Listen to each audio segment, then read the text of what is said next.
Hi, I'm Miss Lynn, and I'm a docent at the Skagit County Museum and also a workshop instructor.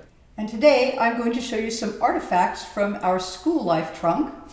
And I'm going to put my gloves on because when you handle artifacts, which are old and very special items, you need to wear the gloves to protect them from the oils on your hands. Now, not all of these are artifacts. So we're going to start school. Hello, children. Your bells would have told you when school started, when lunchtime was, when recess was, and best of all, when school was over, just like a clock, and buzzers. Before you even got to school, though, you'd have an early morning of lighting fires, hauling water, getting dressed, and getting your lunch together.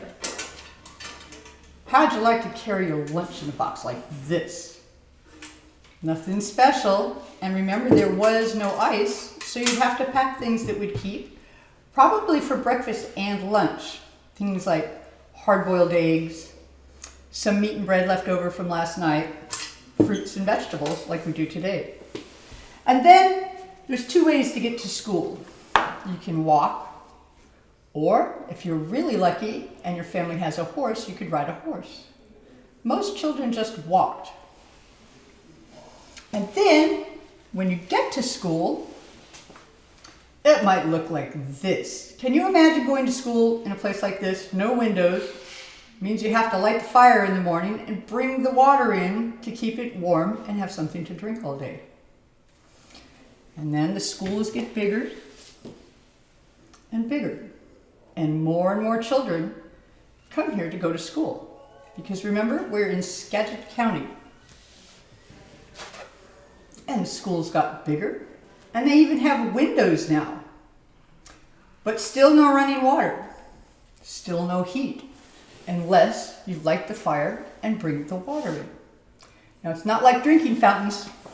The water was in a bucket in the corner, and this dipper would be how children would get a drink of water. Drink the water and put the ladle back in the bucket. Can you imagine?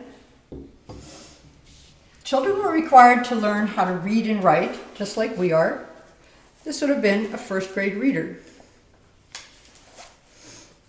And amazingly enough, it has some of the same stories that we read today. The Three Little Pigs, Little Boy Blue, Baa Black Sheep, all came from that long ago.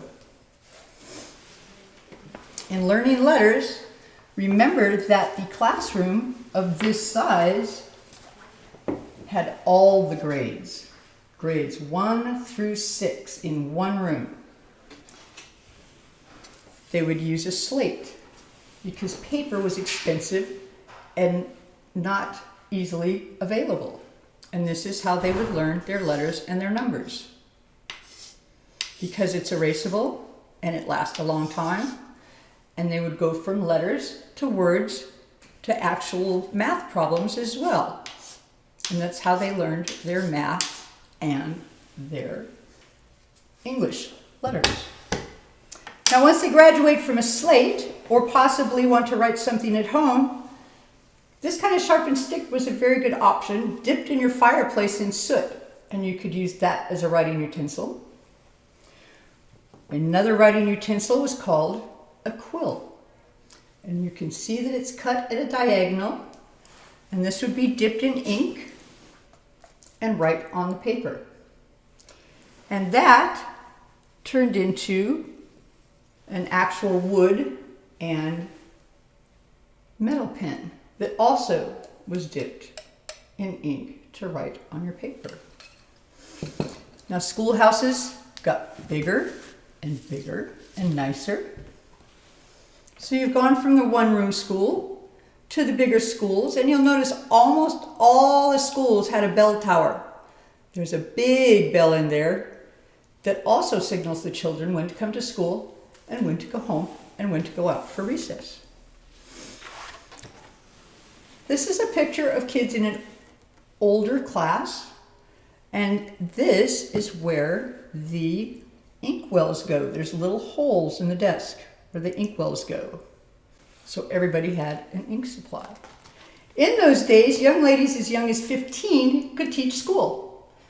Can you imagine having one of your brothers or sisters at 15 or 16 be your school teacher? And then they had their games. One of my favorites, and fortunately this is an artifact so I can take my gloves off. Jacks was played on the floor. This was a very popular game. But they'd be kept in a bag like this with the ball so that the kids could carry them to school and home.